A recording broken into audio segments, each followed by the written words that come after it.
গত বছর ৫ আগস্ট ছাত্র জনতার ব্যাপক আন্দোলনের মুখে ক্ষমতাচ্যুত হন তৎকালীন প্রধানমন্ত্রী শেখ হাসিনা। ওই দিনই তিনি পালিয়ে যান ভারতে, আশ্রয় নেন সেখানে। শেখ হাসিনাকে ভারতে রাখতে চান না ৫০% ভারতীয়। তাদের মতে হাসিনাকে হয় বাংলাদেশে ফিরিয়ে দেওয়া উচিত অথবা অন্য কোনো দেশে পাঠিয়ে দেওয়া উচিত। ভারতের শীর্ষ সংবাদ মাধ্যম ইন্ডিয়া টুডের এক জরিপে উঠে এসেছে এমন চাঞ্চল্যকর তথ্য। বাংলাদেশের ক্ষমতাচ্যুত প্রধানমন্ত্রী শেখ হাসিনাকে আশ্রয় দেওয়ার বিষয়ে ভারতীয়দের মতামত জানতে সম্প্রতি মুড অব দ্য নেশন শিরোনামের একটি জরিপ চালিয়েছে ইন্ডিয়া টুডে।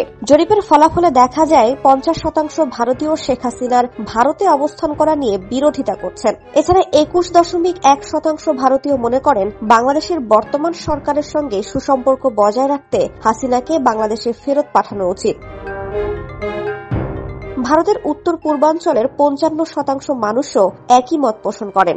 অন্যদিকে ২৯.১% ভারতীয়ের মতামত শেখ হাসিনাকে বাংলাদেশে না পাঠিয়ে অন্য কোনো দেশে নির্বাসিত করা যেতে পারে। এতে শেখ পরিবারের সঙ্গে ভারতের রাজনৈতিক দলগুলোর সখ্যতা যেমন বজায় থাকবে, একইভাবে অন্তর্বর্তী সরকারের সঙ্গেও ভঙ্গুর কূটনৈতিক সম্পর্ক আবারও জোড়া লাগবে।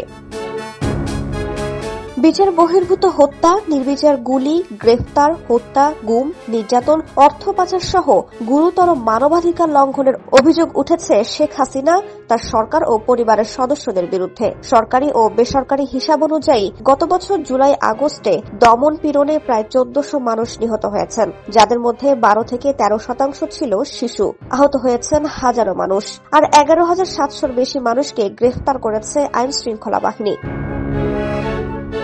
জুলাই গণ অভ্যুত্থানের শতাধিক হত্যা মামলায় হাসিনার বিরুদ্ধে গ্রেফতারি পরোয়ানা জারি করে আন্তর্জাতিক অপরাধ ট্রাইব্যুনাল। শেখ হাসিনাকে দেশে ফিরিয়ে আনতে একাধিকবার মোদী সরকারের সঙ্গে যোগাযোগ ও আনুষ্ঠানিক চিঠি পাঠালেও তাতে কর্ণপাত করেনি নয়াদিল্লি। তবে দিন দিন যেন গলার কাঁটায় পরিণত হচ্ছেন শেখ হাসিনা।